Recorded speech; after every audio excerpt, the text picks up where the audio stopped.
Mes chers compatriotes, merci. Votre nombre ce soir est la meilleure réponse à tous ceux qui veulent nous empêcher de faire campagne. On ne nous volera pas cette élection. Parce que vous êtes debout, parce que vous voulez l'alternance, parce que vous représentez les valeurs de la droite et du centre. Je retrouve La Réunion et les Réunionnais avec un immense bonheur.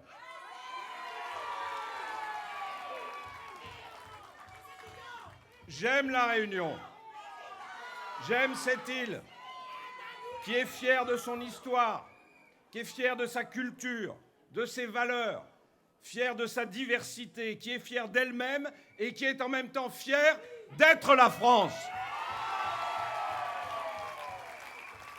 Nous sommes, mes amis, 66 millions de Français dans un monde de plus de 7 milliards d'habitants. Personne ne nous fera de cadeaux. Notre seul espoir réside dans notre capacité à nous rassembler, à travailler plus, à travailler tous. Notre avenir est dans notre inflexible volonté d'être un peuple souverain, maître de son destin, écouté et respecté dans le monde. Au fond, la question a toujours été la même. Être debout ou être à genoux? Eh bien, ma réponse, c'est debout toujours, à genoux jamais. Je veux, avec vous, avec La Réunion, faire de la France une puissance gagnante. La Réunion peut être fière. Elle a donné tellement de grandes figures à notre nation.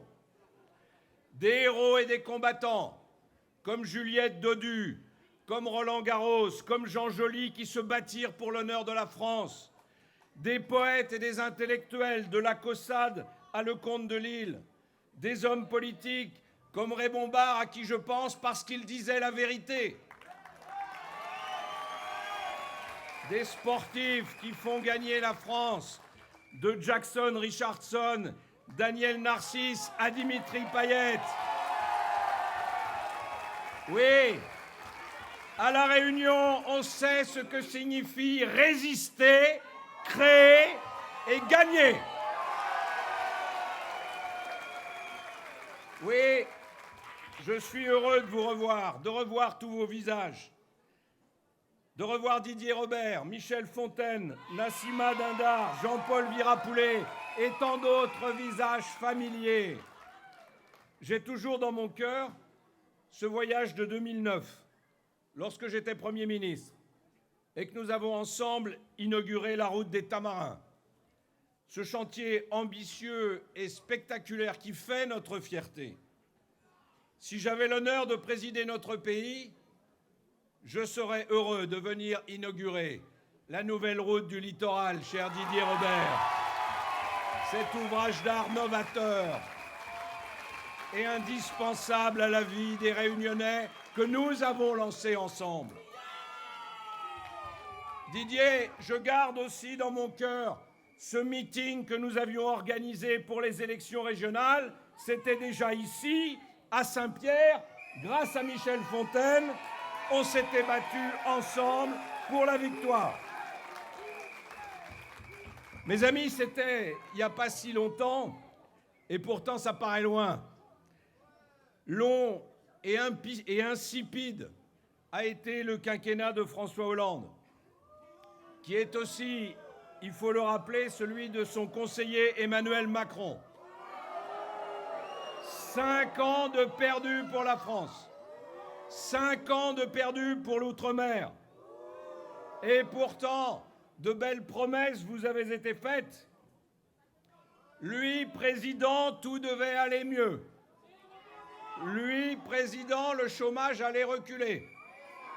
Lui, président, les prix allaient baisser.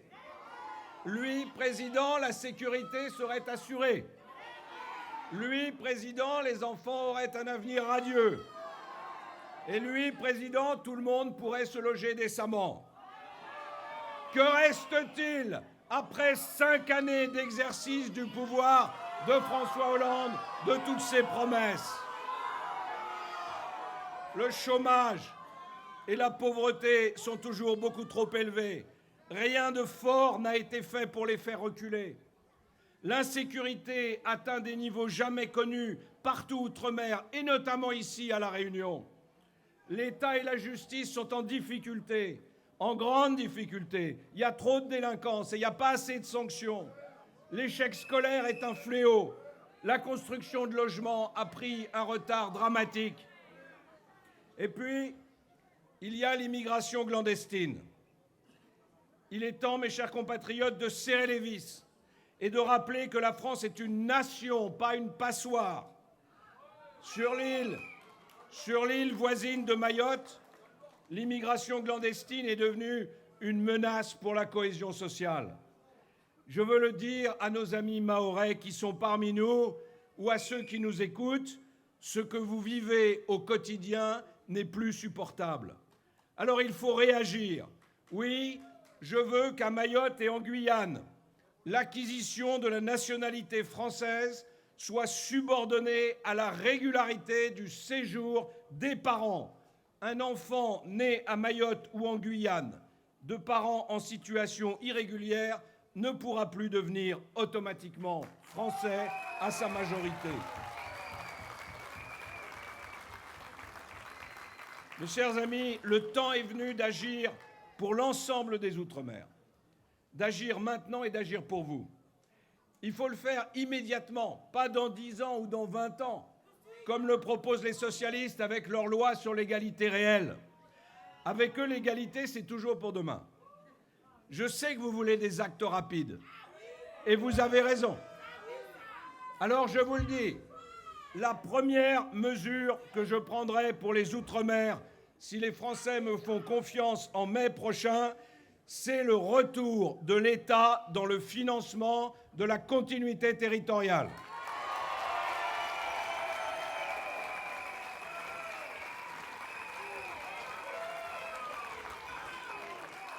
Je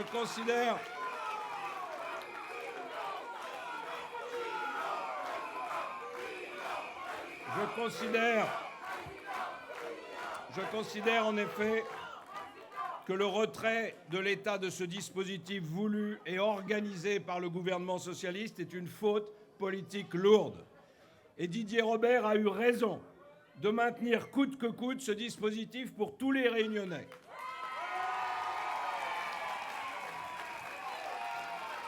Où est l'égalité lorsque les Français d'outre-mer sont empêchés de se rendre dans l'Hexagone à cause du renchérissement du prix des billets d'avion provoqué par cette décision injuste? Où est l'égalité lorsqu'on prive des familles d'ici du bonheur simple de retrouver un fils ou une fille parti faire ses études en métropole? Avec le retour de l'État dans la continuité territoriale, je plaiderai aussi, parce que c'est sa vocation, pour que l'Europe accompagne cette politique.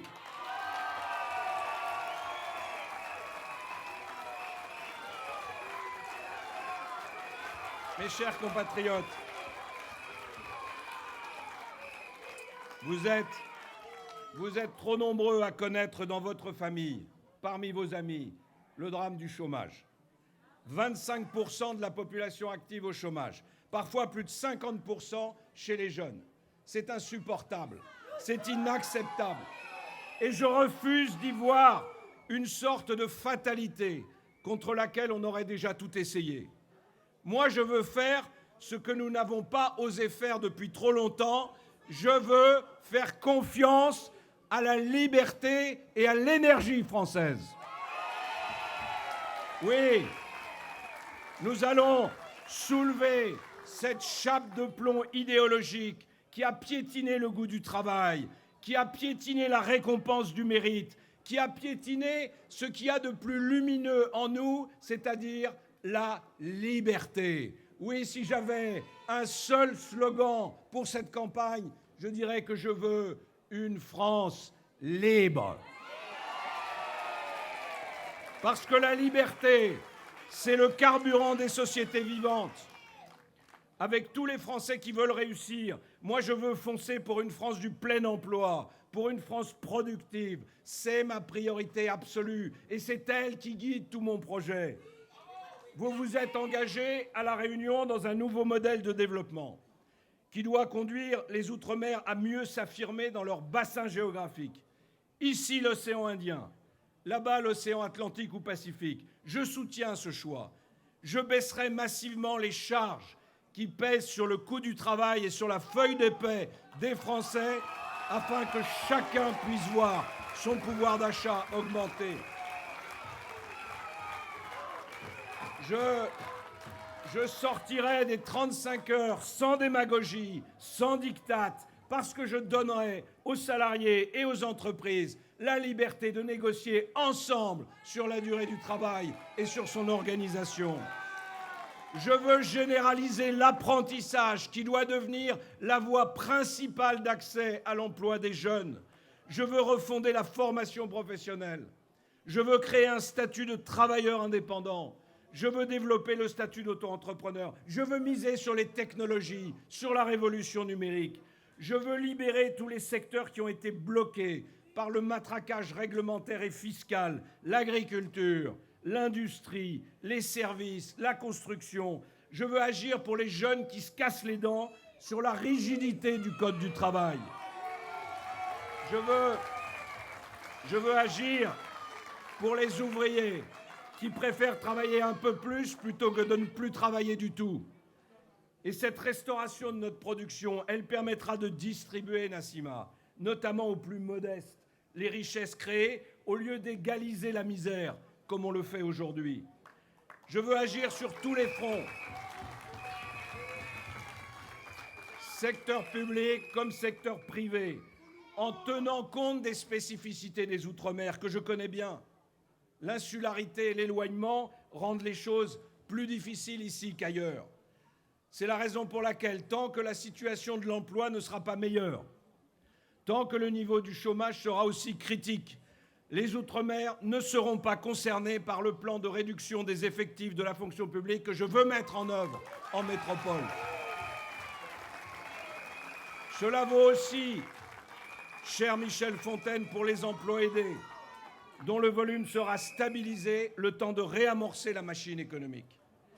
Mais il faut surtout, et c'est le principal, donner des moyens aux entreprises d'outre-mer pour créer plus d'emplois. Et c'est la raison pour laquelle je maintiendrai les exonérations fiscales et sociales à leur niveau actuel pour une période de 10 ans. Et cela vaudra aussi pour la défiscalisation,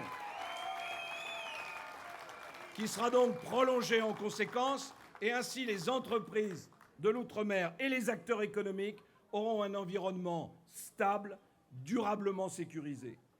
Mais je ne veux pas m'en tenir là.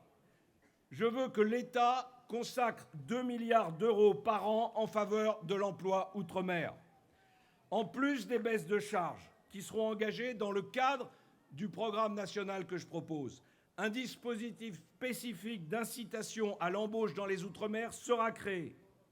Ce dispositif, il sera ciblé sur les entreprises de moins de 10 salariés et sur celles qui sont les plus exposées à la concurrence. C'est un effort considérable pour un pays endetté comme le nôtre. Mais c'est un effort qui est à la hauteur de ce qu'exige la situation. En définitive, ce que je propose ici, c'est un nouveau cadre d'intervention. Plutôt que de parler de zone franche, eh bien moi maintenant je veux parler d'entreprise franche.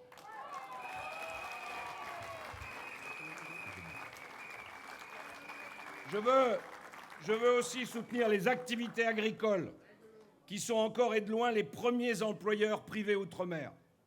Je connais les inquiétudes de la filière canne, et notamment celles de ces milliers de petits planteurs face à la perspective de la fin des quotas sucriers en Europe. Je veux les rassurer. Avec moi, ils auront un puissant soutien de la filière à la tête de l'État, comme je l'ai déjà démontré avec la revalorisation de la prime bagasse lorsque j'étais Premier ministre. Je veux donc leur dire que je mettrai en place l'aide complémentaire de 38 millions d'euros pour compenser la fin des quotas.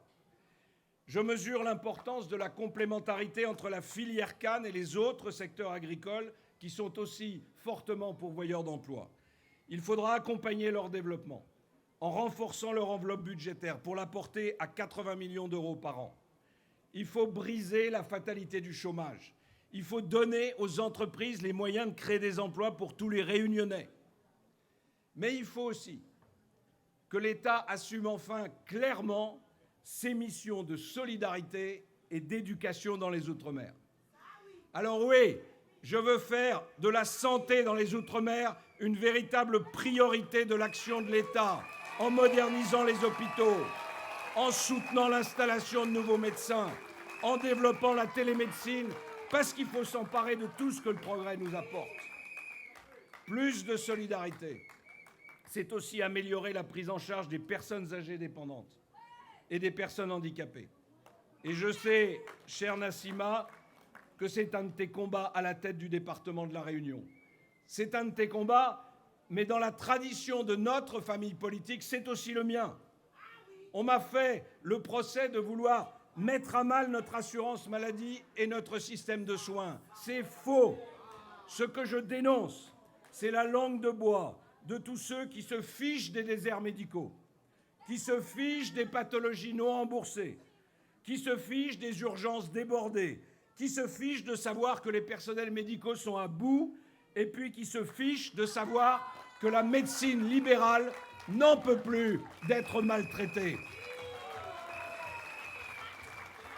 Les fossoyeurs de la sécurité sociale, ce sont ceux justement qui s'opposent à toute réforme. Moi, je veux une santé de qualité pour tous, une santé capable de répondre au vieillissement de la population et au prix croissant des médicaments.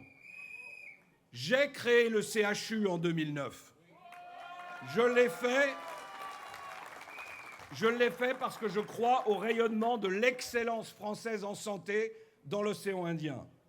Je veux rendre hommage au personnel de cet établissement. Je veux leur dire qu'ils font un travail remarquable, dans des conditions souvent très difficiles, parce que le gouvernement a délaissé le CHU, n'a pas soutenu ses projets et n'a pas pris en compte la réalité de ses missions. Je suis heureux qu'aujourd'hui le CHU fasse l'objet d'un consensus politique local et je ferai tout pour que cet état d'esprit se maintienne. Je veillerai à ce que le CHU ait les moyens nécessaires à l'accomplissement de ses missions. Je veux aussi qu'on puisse vieillir dignement dans notre pays. Mon gouvernement avait revalorisé de 25% les petites retraites pour les seniors de métropole, les Gramounes de La Réunion. Il n'est pas acceptable qu'après 30 ou 40 années de labeur, un agriculteur, un artisan ne perçoive pas une recette décente. Je vais donc poursuivre l'effort que nous avions engagé et qui a été interrompu avec une revalorisation de plus de 300 € pour les pensions de moins de 1 000 € et d'au moins 600 € pour les pensions de réversion. Je veux enfin miser sur les grands projets environnementaux et énergétiques. Je me donne un objectif, 0 charbon, 0 fioul en 2025. Ça veut dire une meilleure qualité de vie. Ça veut dire aussi des techniques de pointe. Ça veut dire de la compétitivité pour la France. Ça veut dire de l'activité économique nouvelle et donc de l'emploi. Ça veut dire aussi de l'attractivité et du tourisme. Ça veut dire la valorisation d'un patrimoine naturel exceptionnel. Pour l'écologie, la protection de l'environnement, le développement durable, les énergies renouvelables, La Réunion est en pointe, et cela depuis longtemps. Je me souviens de l'avoir dit, et je me souviens de l'avoir vu de mes yeux dès 2009, lors de mon voyage. Pour moi, l'écologie, ce n'est pas la décroissance. Pour moi, l'écologie, ce n'est pas le retour en arrière. Pour moi, l'écologie, c'est le progrès. Et de ce point de vue, par la maîtrise des technologies innovantes, La Réunion nous montre le chemin. La Réunion donne l'exemple en se préparant à devenir la véritable porte maritime de l'océan Indien, avec le port Ouest aujourd'hui, et demain avec ce grand projet de port Est pour lequel tu œuvres, cher Jean-Paul Virapoulet, avec la passion et la force de conviction qu'on te connaît. Mes chers amis, l'État doit se concentrer sur ses missions essentielles. Aujourd'hui, notre faiblesse, c'est un État qui est absent là où il devrait être présent et qui se mêle de tout ce dont il ne devrait pas se mêler. Moi, je veux que l'État protège tous les citoyens contre les violences et contre l'insécurité. Oui, je veux rétablir l'autorité. Et pour ça, il faut de l'ordre. Il faut mettre des mots sur les actes. Il faut dire qu'un délinquant n'est pas un mineur qui se cherche, c'est un délinquant. Il faut dire qu'un criminel n'est pas une victime de la société, c'est un criminel. La sécurité doit être partout et pour tous, avec des forces de l'ordre modernisées. Oui, dans les Outre-mer, je veux augmenter les moyens des forces de sécurité et de la justice. Et il faudra pour cela construire des prisons. La gauche a refusé de le faire.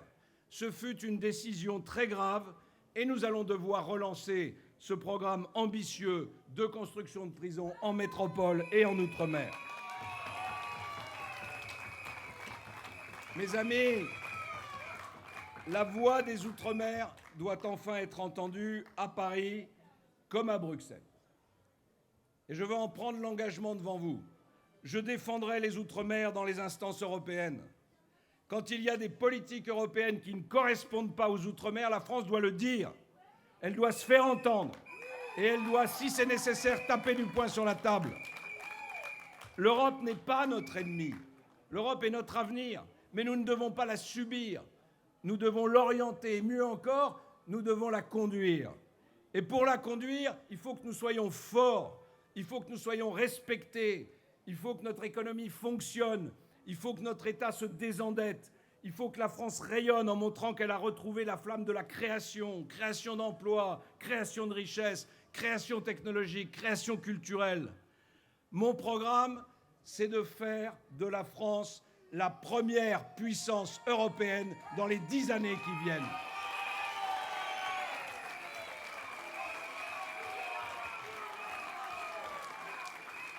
Et si je veux faire de la France la première puissance européenne dans les 10 années qui viennent, c'est d'abord parce qu'elle en a tous les atouts, mais c'est aussi parce que l'Europe en a besoin. Voyez le monde autour de nous.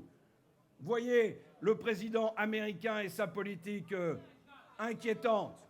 Voyez la Russie, la guerre commerciale qui s'ouvre avec la Chine. Voyez monter le terrorisme et le totalitarisme islamique dans une partie de l'Afrique et du Proche-Orient. Et voyez l'Europe qui se défait, l'Europe impuissante. Oui, il faut à la tête de l'Europe que la France retrouve sa place, et cette place, ça ne peut être que la première.